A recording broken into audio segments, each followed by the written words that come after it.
मोहित और नंदिनी कुछ महीने बाद शादी करने वाले हैं। दोनों इस अरेंज मैरिज के लिए तैयार थे।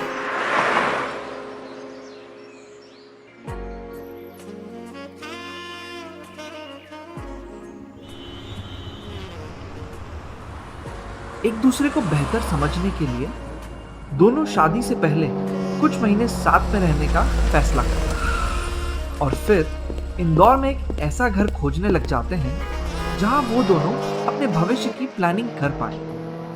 किसी भी नए शहर में मनचाहा घर मिलना बहुत कठिन हो जाता है। मोहित ने नंदिनी को खूब सारे किराए के घर दिखाए, लेकिन कभी नंदिनी को किसी की बालकनी पसंद नहीं आती तो कभी उस घर से पॉजिटिव वाइब नहीं आती।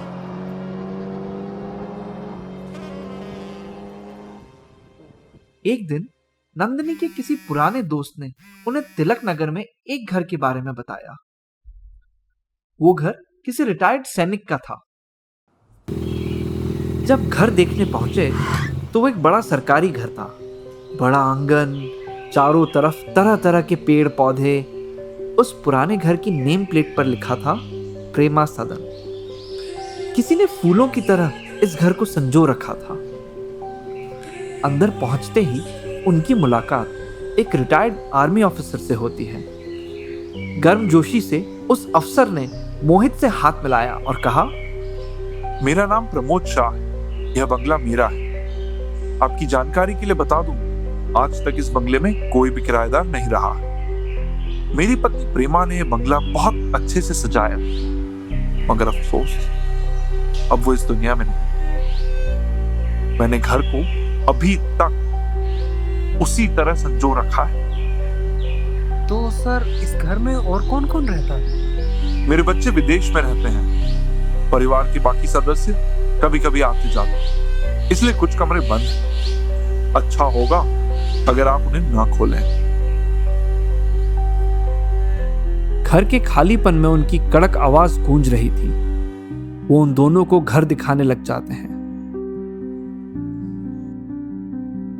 सफेद टाइल्स वाले कमरे, बड़ी बड़ी खिड़कियां और बालकनी से दिखती शहर की सड़क। यह सब कुछ देखकर नंदिनी खुश हो चुकी थी। नंदिनी हैरानी से सारे कमरों को देख रही थी। उसके लिए यह किसी म्यूजियम से कम नहीं था।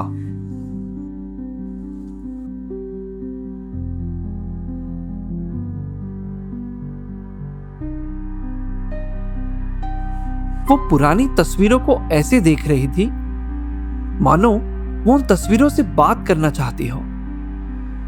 प्रमोद और मोहित किराए के सिलसिले में बात करते करते नीचे चले जाते हैं। नंदिनी पहली मंजिल पर ही ठहर जाती है। वो एक दीवार में टंगी हुई तस्वीर को देखती है जिसमें प्रमोद पूरे परिवार के साथ दिखता है। हैरानी की बात यह है कि दूसरी किसी तस्वीर में यह लोग साथ में ही नहीं थे।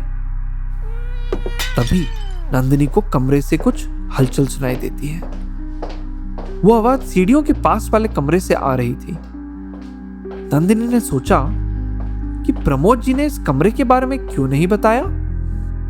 कमरे के अंदर से धीमी धीमी आवाज सुनाई देती है। नंदिनी कमरे का दरवाजा खोलकर अंदर जाती है और देखती है कि कमरे में कई सारा लकड़ी का सामान है। बिस्तर की सिलवटें ताजा थी, जैसे यहां कोई अभी सोया ही था। वो जैसे ही पास में रखी टेबल को हाथ लगाती है कि इतने में टेबल धूल हो जाती है। वो जैसे ही कुछ कदम पीछे लेती है, सामने धूल में लिपटे पर्दे हिलने लग जाते हैं। उसकी सांसें गहरी होने लगती हैं और पीछे से आवाज आती है, नंदिनी, नंदिनी तुम कहाँ हो? नंदिनी। हाँ मोहित, मैं ऊपर ही हूँ। मोहित की आवाज जैसे नंदिनी को इस दुनिया में दोबारा ले आई हो। नंदिनी पीछे पलट कर देखती है और पर्दों के पीछे से काले रंग की बिल्ली बाहर आती है। नंदिनी इस घटना का जिक्र करती उससे पहले ही मोहित ने घर लेने का निर्णय ले लिया था। कुछ ही दिन बाद मोहित और नंदिनी प्रेमा सदन में रहने चले आते हैं। उन दोनों को घर बहुत पसंद आया था। नए रिश्ते की शुरुआत अच्छी हुई थी। दोनों एक दूसरे के जितना करीब आ रहे थे, प्रेम उतना बढ़ रहा था।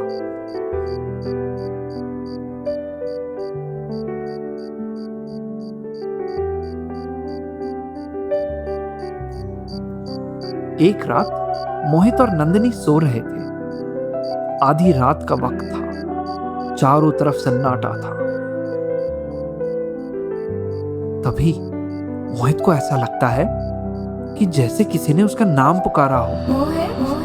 मोहित जाग जाता है, आंखें खोलकर चारों तरफ देखता है। उसके पास नंदिनी सो रही थी। तभी वो देखता है खिड़की से तेज हवा आ रही है। वो खिड़की बंद करने के लिए उठता है। खिड़की लगाते हुए बाहर देखता है कि कोई अंधेरी रात में बंगले के आंगन में खड़ा हुआ है। वो एक परछाई जैसी लग रही थी। मोहित जैसे ही परछाई का चेहरा देखने की कोशिश करता है, वो परछाई का चेहरा देखने ही वाला होता है। तब उसके कानों में कोई कहता है, डर से उसकी सांसें थम जाती।